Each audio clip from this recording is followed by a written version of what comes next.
తెలంగాణలో ఆధిపత్య వర్గాల అణచివేతను బద్దలు కొట్టి అణగారిన వర్గాల రాజ్యాధికారం దిశగా ఎస్సీ ఎస్టీ బీసీ రాజకీయాలకు అతీతంగా ఏకమవ్వాలని సామాజిక ఉద్యమ నాయకులు డాక్టర్ విశ్వనాథన్ మహారాజ్ అన్నారు.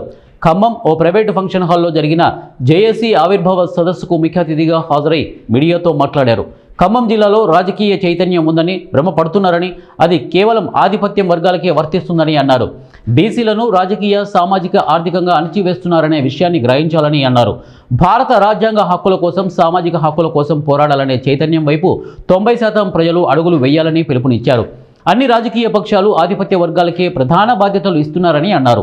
సభలకు, సమావేశాలకు అణగారిన వర్గాల ప్రజలకు తీసుకెళ్తూ రాజకీయంగా అణచివేస్తున్నారని అన్నారు. ఇక ఎస్సీ ఎస్టీ బీసీలు అందరినీ ఏకం చేసి బలమైన సామాజిక ఉద్యమాన్ని నిర్మించి రాజ్యాధికారం సాధించి తీరుతామని పిలుపునిచ్చారు. కారణంగా ఇంత వివేకంగా ఉందంటే ఇక్కడ దళితులకు రూము కిరాయికి ఇవ్వకపోవడం కానీ, ఒక ప్లాట్ కొనుక్కుందామన్న డబ్బులున్నా కానీ ఇవ్వకపోవడం కానీ, కోట్ల రూపాయల ఆస్తున్న నా దళిత భోజనులకి ఇక్కడ గౌరవం లేకుండా బతుకుతున్నాం.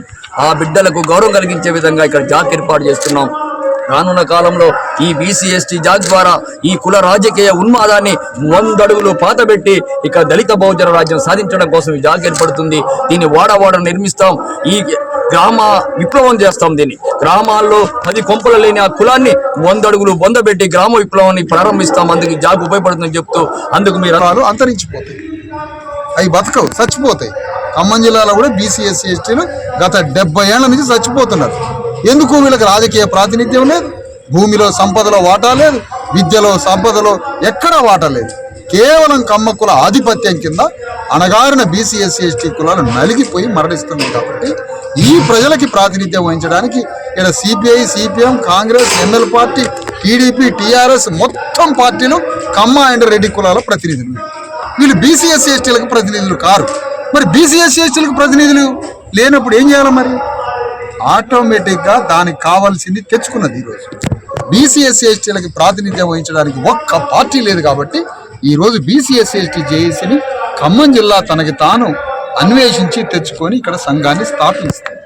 ఈ BC SC ST JAC Telangana గడ్డ మీద అన్ని జిల్లాలలో ఒక పక్కన బీసీలకి 42% రిజర్వేషన్లు కావాలని అర్జెంటుగా దాని మీద యుద్ధాన్ని ఫోకస్ చేస్తూ, ఆ తర్వాత బీసీ ఎస్సీ ఎస్టీల మొత్తం 90% ప్రజలకి 90% వాటా కావాలి.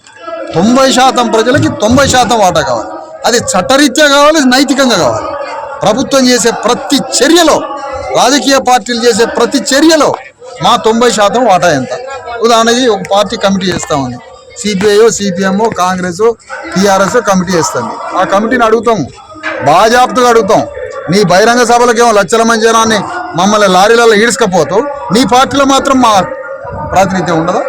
నీ పార్టీకి జిల్లా కార్యదర్శి, నీ పార్టీకి రాష్ట్ర అధ్యక్షుడు మొత్తం ఒకే కులం చేతిలో పెడతావు.